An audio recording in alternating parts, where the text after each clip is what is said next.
Just as a very brief overview of chapters 11 and 12 in the Goldstein et al. Text that looks at assessment intervention, I just want to make a few comments, and you have additional information in the module in print about objectives and collaboration and so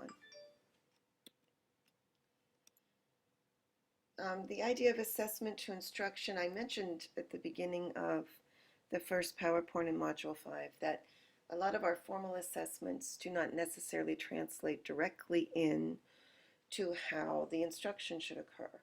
Hopefully what they do is give us strengths and weaknesses, but as far as curriculum design, they're not often helpful.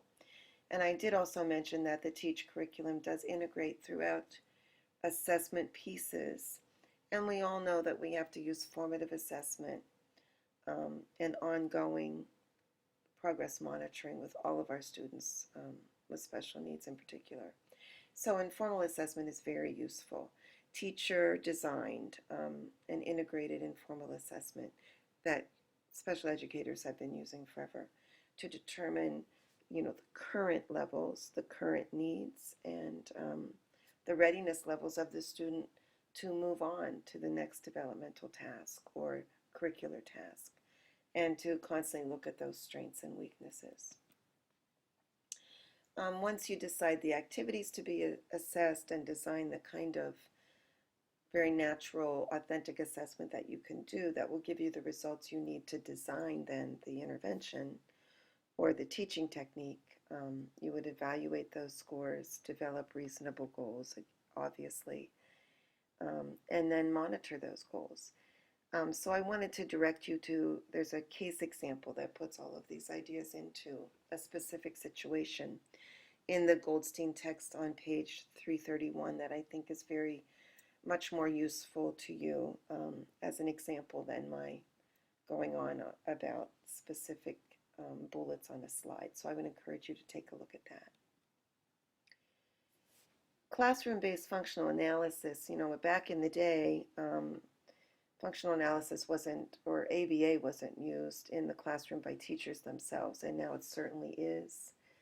And we do, again, mentioned this before, use environmental manipulations in order to find out what is maintaining a behavior, what are the variables at play, a really in-depth look at behavior.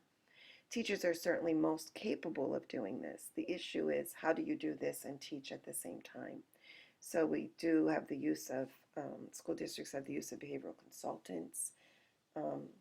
Many people are getting their BCBA, Board Certified Behavior Analyst